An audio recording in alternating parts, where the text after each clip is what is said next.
In this video, we will discuss the topic measures to control inflation.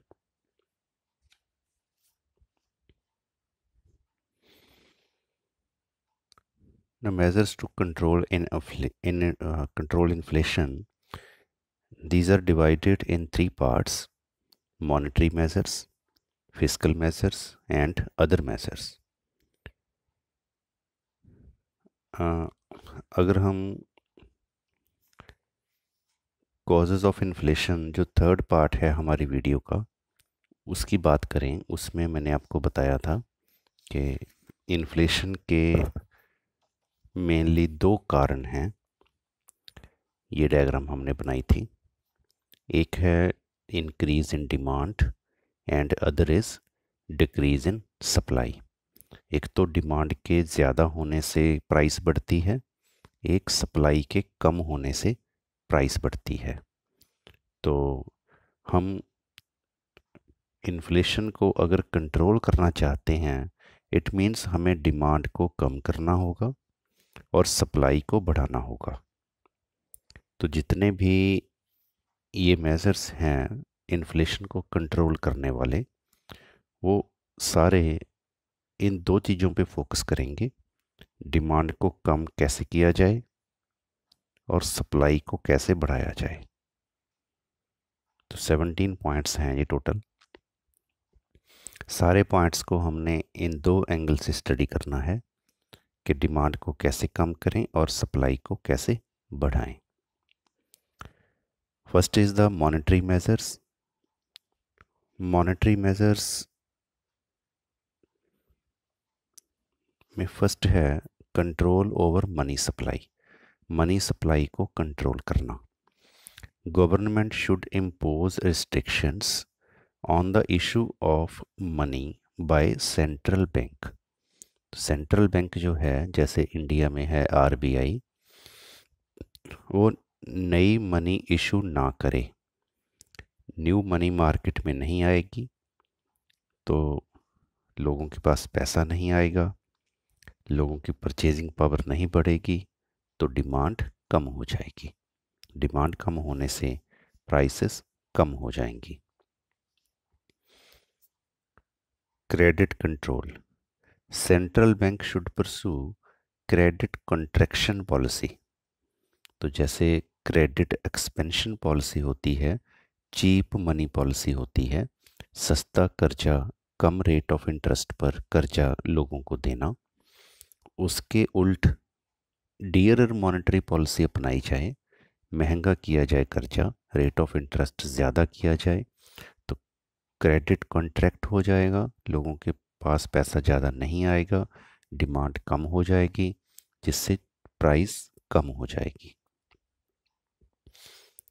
Demonetisation of old currency. Demonetisation अभी जैसे India में भी किया था। गवर्नमेंट में allow a limited amount of old currency to be exchanged for new currency. पुरानी currency को बंद करके नई करेंसी लाई जाए और पुरानी करेंसी के कंपैरेटिव लोगों को जो नई करेंसी देनी है वो शुरू शुरू में कम दी जाए। जैसे आपके पास 10,000 रुपये हों पुराने, तो आपको कहा जाए कि आप थोड़े थोड़े करके ही इनको एक्सचेंज करवा सकते हो, इकट्ठे 10,000 आपको न्यू करेंसी नहीं मिलेगी, 2-2 हज़ार करके आप करवा सकते हो। तो आपकी जो परचेजिंग पावर है वो कम हो जाएगी एक बार एकदम, तो उससे डिमांड कम हो जाएगी। Recently on 8th November 2016, the government of India announced the demonetization of all rupees 500 and rupees 1000 banknotes and announced the issuance of new rupees 500 and rupees 2000 banknotes in exchange for the demonetized banknotes। 2016 में government ने किया था, लगभग 4.5 साल पहले की बात है आज से, कि पुराने जो नोट थे 500 के, 1000 रुपए के, उनको गवर्नमेंट ने चेंज किया था 1000 का नोट तो बंद ही कर दिया था, उसकी जगह पर 2000 का नोट लेकर आए, और 500 रुपये का जो नोट था उसका डिज़ाइन, उसका कलर चेंज कर दिया था, ताकि वो पुराना नोट जो है वो एकदम मार्केट में मनी सप्लाई कम हो जाए। उसका पर्पस इन्फ्लेशन तो नहीं था डीमोनेटाइजेशन का इंडिया में, उसका पर्पस था ब्लैक मनी को कंट्रोल करना, तो इनडायरेक्टली वो इन्फ्लेशन के ऊपर भी उसका इफेक्ट था। तो डीमोनेटाइजेशन के साथ हम लोगों की जो परचेजिंग पावर है उसको कम कर सकते हैं, डिमांड कम हो जाएगी और प्राइसेस कम हो जाएंगी। So these are 3 points: monetary measures. Now fiscal measures. Decrease in public expenditure. Government should drastically scale down its non-essential expenditure. तो जो एक्सपेंडिचर ज़रूरी नहीं है, गवर्नमेंट कोशिश करे उस एक्सपेंडिचर को कम कर दे, क्योंकि जब एक्सपेंडिचर कम किया जाएगा, एक्सपेंडिचर कम करने से लोगों को काम नहीं मिलेगा, चीज़ों की डिमांड नहीं होगी। दो तरह से ये डिमांड कम होती है। एक तो जब गवर्नमेंट खर्चा करेगी, जैसे ब्रिजेस बनाने पर, या मान लो कोई और खर्चे करेगी, तो उससे उन एसेट्स की डिमांड नहीं बढ़ेगी, उन चीज़ों की डिमांड नहीं बढ़ेगी जो गवर्नमेंट मांग रही है इन्वेस्टमेंट करने के लिए, एक्सपेंडिचर करने के लिए। दूसरा, लोगों को काम नहीं मिलेगा तो भी लोगों के पास इनकम नहीं आएगी। और जो नॉन एसेंशियल एक्सपेंडिचर है, नॉन डेवलपमेंट एक्सपेंडिचर है, जैसे सैलरीज का, डीए वगैरह का देर से बढ़ाना, कम रेट में बढ़ाना, तो उससे भी लोगों के पास परचेजिंग पावर कम हो जाती है, डिमांड कम हो जाएगी, सो इन्फ्लेशन रुक जाएगी। Less deficit financing. Government should eschew deficit financing by cutting expenditure and raising revenue. तो गवर्नमेंट को कोशिश करनी चाहिए कि डेफिसिट फाइनेंस को कम करे, और डेफिसिट फाइनेंस को कम करने के लिए, ख़त्म करने के लिए एक्सपेंडिचर को कम करे और रेवेन्यू रिसोर्सेज को बढ़ाने की कोशिश करे, ताकि गवर्नमेंट की रेवेन्यू बढ़ जाए और एक बैलेंस बजट टाइप सिचुएशन बन जाए। तो उससे भी क्या होगा, उतना ही पैसा मार्केट में होगा जितना आउटपुट है, तो एक्सेस डिमांड खत्म हो जाएगी। Increase in taxes. Government can impose new taxes and raise rates of the old taxes. तो बैलेंस बजट बनाने के लिए, रेवेन्यू रिसोर्सेज को राइज करने के लिए गवर्नमेंट कोशिश कर सकती है कि नए टैक्सेस लगाए जाएं, या जो एग्जिस्टिंग टैक्सेस हैं उनकी रेट बढ़ा दी जाए, ताकि लोगों का ज़्यादा पैसा गवर्नमेंट के पास आ जाए, मार्केट में डिमांड कम हो जाए, ताकि प्राइस कम हो जाए। Increase in public debts. In order to reduce private expenditure, it is essential that private sector's purchasing power be mopped up by public borrowing. अब प्राइवेट एक्सपेंडिचर को कम करने के लिए गवर्नमेंट क्या कर सकती है, लोगों से बोरो कर सकती है मनी। मॉप अप करना होता है to gather as if by absorbing, किसी चीज़ को इकट्ठा कर लेना, अब्जॉर्ब कर लेना जैसे। तो गवर्नमेंट लोगों की मनी को, परचेजिंग पावर को कैसे इकट्ठा कर सकती है कि गवर्नमेंट बोरो कर ले मनी लोगों से। It can be done through sale of bonds and debentures. तो कैसे लोन लेती है गवर्नमेंट लोगों से, गवर्नमेंट अपने बॉन्ड्स, डिवेंचर्स, जैसे पोस्ट ऑफिस में कॉमन चीज़ें हैं, नेशनल सेविंग सर्टिफिकेट्स वगैरह, वो लोगों को देती है, तो पैसा लोगों का गवर्नमेंट के पास आ जाता है, तो उस हिसाब से मार्केट में परचेजिंग पावर कम हो जाती है लोगों की, और डिमांड कम हो जाती है, जिससे प्राइसेस कम हो जाते हैं।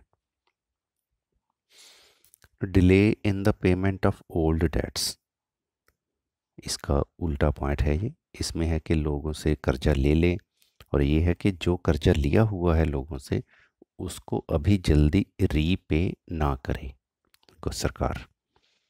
Payment of old debts that fall due should be postponed for some time so that people में not acquire extra purchasing power. तो जो कर्जा लिया हुआ है लोगों से, जो वापस करना है गवर्नमेंट ने लोगों को, उसको अभी पोस्टपोन कर दे, ना वापस करे, या कैश फॉर्म में ना वापस करे। तो उसमें लोगों की एक्स्ट्रा परचेजिंग पावर नहीं बनेगी या कम बनेगी, तो जिससे मार्केट में डिमांड कम हो जाएगी एंड प्राइसेस कम हो जाएंगी। Over valuation of money, it will encourage imports and discourage exports. तो अगर हम ओवर वैल्यूएशन कर देंगे मनी का, ओवर वैल्यूएशन करने का मतलब है कि हम अपनी मनी की वैल्यू दूसरी करेंसी के कंपैरेटिव बढ़ा लेंगे। तो जैसे मान लो $1 जो है वो सपोज 70 रुपीज़ का है, तो ओवर वैल्यूएशन में क्या होगा, $1 मान लो 50 रुपीज़ का हो गया।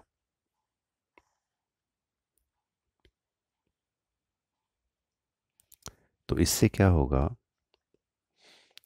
कि यूएसए में जो लोग हैं, जब वो इंडिया से चीज़ मंगवाते थे तो उनको $1 में 70 रुपीज़ जितना सामान मिल जाता था। अब उनको $1 में सिर्फ 50 रुपीज़ जितना ही सामान मिलेगा। इसलिए वो ज़्यादा चीज़ें इंडिया से नहीं मंगवाएंगे, तो हमारे एक्सपोर्ट्स कम हो जाएंगे। एक्सपोर्ट्स कम होने से दो तरह से इन्फ्लेशन रुकेगी। एक तो एक्सपोर्ट कम होने से हमारे पास जो सप्लाई है चीज़ की वो इंडिया में ही रहेगी, कंट्री में ही रहेगी। दूसरा, एक्सपोर्ट कम होने से एक्सपोर्ट करने वाले जो हैं उनकी इनकम कम होगी। इनकम कम होने से उनकी परचेजिंग पावर कम हो जाएगी, जिससे मार्केट में डिमांड कम हो जाएगी और प्राइसेस कम हो जाएंगी। दूसरा, इससे क्या होगा, इंपोर्ट्स बढ़ जाएंगे, क्योंकि इंडियंस ने या डोमेस्टिक कंट्री वालों ने, मान लो अगर यूएसए से $1 का कुछ मंगवाना था तो पहले देने पड़ते थे 70 रुपीज़, अब देने पड़ते हैं 50 रुपीज़।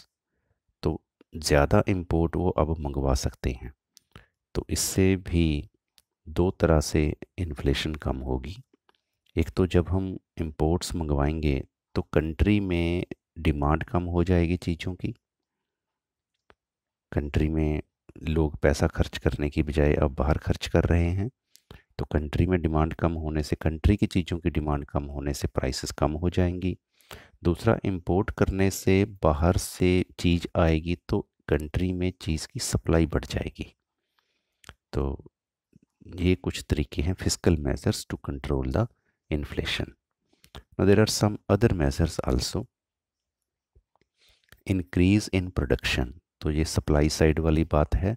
जैसे हमने बात करी थी कि डिमांड को कम करने वाली चीज़ें और सप्लाई को बढ़ाने वाली चीज़ें जो हैं वो इन्फ्लेशन को कम कर सकती हैं। तो यहाँ डायरेक्ट ही है कि अगर हम प्रोडक्शन को बढ़ाएं, in order to increase production, production बढ़ाने के लिए क्या किया जा सकता है, public sector should be expanded, public sector को एक्सपेंड किया जाए, and private sector should be given incentives and basic facilities for industrial advancement। तो पब्लिक सेक्टर के थ्रू हम आउटपुट को बढ़ाएं, गुड्स सर्विसेज को बढ़ाएं, प्राइवेट सेक्टर के थ्रू हम गुड्स सर्विस को बढ़ाएं, प्राइवेट सेक्टर को ज़्यादा आउटपुट करने के लिए इंसेंटिव्स दें, बेसिक फैसिलिटीज़ दें, ताकि वो फटाफट ऑटोमेटिक तरीके से फास्ट वे में प्रोडक्शन कर सके। Those goods produced should be produced more whose prices are likely to rise। तो सिंपल है, अगर हम चूज़ करें व्हाट टू प्रोड्यूस, तो वो चीज़ें पैदा करनी चाहिए इस टाइम जिनकी प्राइसेस ज़्यादा बढ़ रही हैं, ताकि उनकी सप्लाई बढ़ जाए और इन्फ्लेशन कम हो जाए।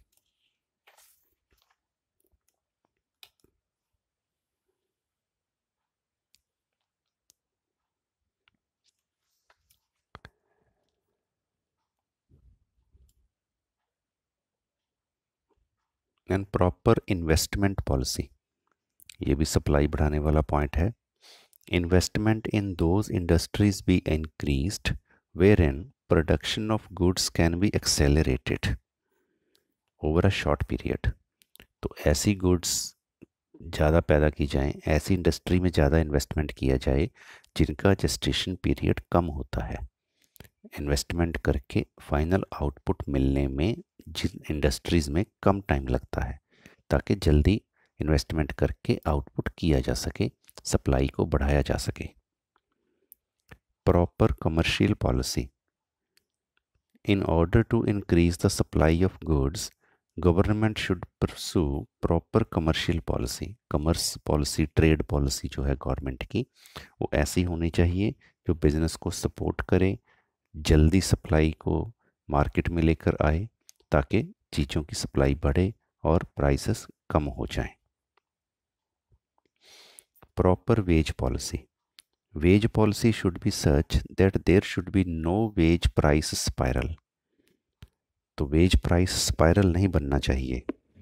ये क्या होता है कि जैसे ही इन्फ्लेशन होती है, मान लो ये प्राइसेस हैं, प्राइस बढ़ गई, प्राइस बढ़ने से मार्केट में वर्कर्स की रियल वेज कम हो जाती है, तो वर्कर स्ट्राइक्स करते हैं, इंडस्ट्री को पुश करते हैं कि और हमारी वेज रेट बढ़ाओ। तो जब वेज रेट को बढ़ाया जाता है, इंडस्ट्री की कॉस्ट बढ़ जाती है प्रोडक्शन करने की। कॉस्ट को पूरा करने के लिए वो और प्राइसेस को बढ़ाते हैं, और जैसे ही और प्राइसेस बढ़ती हैं तो फिर वर्कर्स कोशिश करते हैं कि हमारी वेज रेट को बढ़ाओ। तो वेज रेट बढ़ने से कॉस्ट बढ़ती है, फिर प्राइस बढ़ती है। This is the spiral. एक दूसरे को पुश करते रहते हैं ये। तो ये ना बनने दिया जाए। वेज पॉलिसी ऐसी हो कि वो प्राइस इंक्रीज को ना सपोर्ट करे, प्राइस इंक्रीज जरूरी ना हो, या ये स्पाइरल पैदा ना हो। ऐसा ना हो कि ऐसे ऐसे करके वो प्राइस है वो वेज प्राइस बढ़ते जा रहे हैं। There should be price control. Price control deters means put a stop, किसी चीज़ को रोक देना। The industrialists from raising the prices of their goods arbitrarily. Arbitrarily होता है on the basis of random choice or personal whim, rather than any reason or system. You can say without any reason. तो arbitrary means बिना किसी कारण के। तो price control system अपनाया जाए ताकि जो ट्रेडर्स हैं वो बिना किसी कारण के अपनी चीज़ों की प्राइस ना बढ़ा सकें। There should be rationing. Rationing system enables all the consumers to get their essential requirements at fair prices. तो ऑल अगर नहीं है तो कम से कम उन लोगों के लिए तो ज़रूर है जो अफोर्ड नहीं कर सकते हाई प्राइस पे नेसेसिटीज़ को बाय करना। तो उनके लिए जैसे राशन डिपो पे सामान मिलता है, उसको प्रमोट किया जाए during inflation. Control over the distribution of profits of joint stock companies. अब जॉइंट स्टॉक कंपनीज में क्या होता है, जैसे सपोज एक साल में सारा आउटपुट करने के बाद मान लो हमें ये 1000 का वैल्यू हमारी बनी। अब इस 1000 में से हमने जो इनपुट की कॉस्ट हैं वो सारी कवर करी। मान लो ये 500 थी। अब 200 रुपये हमने मान लो रिज़र्व रख लिए फर्म में, 700 हो गया। 200 रुपये मान लो हमने टैक्स में दे दिया, तो ये 900 हो गया। जो 100 है वो हमने डिस्ट्रीब्यूट कर लिया। अब मान लो ये 4 लोगों की कंपनी है, तो 4 लोगों में ये 100 जो था 1 2 3 4 वो डिस्ट्रीब्यूट हो गया। तो अगर ये 4 लोगों में ये डिस्ट्रीब्यूट हो गया, इट मीन्स 25-25 रुपये सबको आ गए। तो हम इस डिस्ट्रीब्यूशन को कम कर दें। कम कैसे कर दें कि जो रिज़र्व फंड है वो कंपनी ज़्यादा रख ले। मान लो 250 रख ले तो यहाँ पर रह जाएगा 50, तो सबको 10-10 रुपये ही आएंगे। तो इस अमाउंट को मैंने आपको सिंपल छोटी अमाउंट लेकर समझाया है, आप इसको बड़ी अमाउंट लेकर शेयर कर सकते हो। तो जितना भी शेयर होल्डर्स को, जो जॉइंट स्टॉक कंपनी का मतलब ही यही है, जॉइंट स्टॉक, तो जितने भी उसके शेयर होल्डर्स हैं या जितने भी उसके मालिक हैं, उनके प्रॉफिट्स अगर हम कम कर देंगे, डिस्ट्रीब्यूशन प्रॉफिट्स की कम हो जाएगी, तो उतने ही पर पर्सन लोगों को इनकम कम होगी, इनकम कम होगी तो लोगों की परचेजिंग पावर कम हो जाएगी। तो it reduces the purchasing power of the share holders and hence their demand for goods and services will fall. तो परचेजिंग पावर कम होने से डिमांड भी कम हो जाएगी, जिससे प्राइस कम हो जाएगी। एंड लास्ट है encouragement to savings. Government should come out with attractive saving schemes, जैसे नेशनल सेविंग सर्टिफिकेट है, रेकरिंग डिपॉजिट है, फिक्स्ड डिपॉजिट है, या कोई कूपन वाली सेविंग सिस्टम है, लॉटरी वाले कोई सेविंग सिस्टम है। तो ऐसे सेविंग सिस्टम प्रमोट करने चाहिए, लोकल एरिया पर भी, रूरल एरिया में भी, लोकल लेवल पर भी, ताकि ज़्यादा से ज़्यादा लोग अपने पैसे को बचा लें, सेविंग में लगा दें, मार्केट में ना लगाएं, ताकि मार्केट में चीज़ों की डिमांड कम हो जाए और प्राइसेस कम हो जाएं। एंड ये बुक है, टी.आर. जैन की बुक है मैक्रो इकोनॉमिक्स, जिसमें से ये पूरा चैप्टर इन्फ्लेशन का बनाया है, ऑल द 6 पार्ट्स।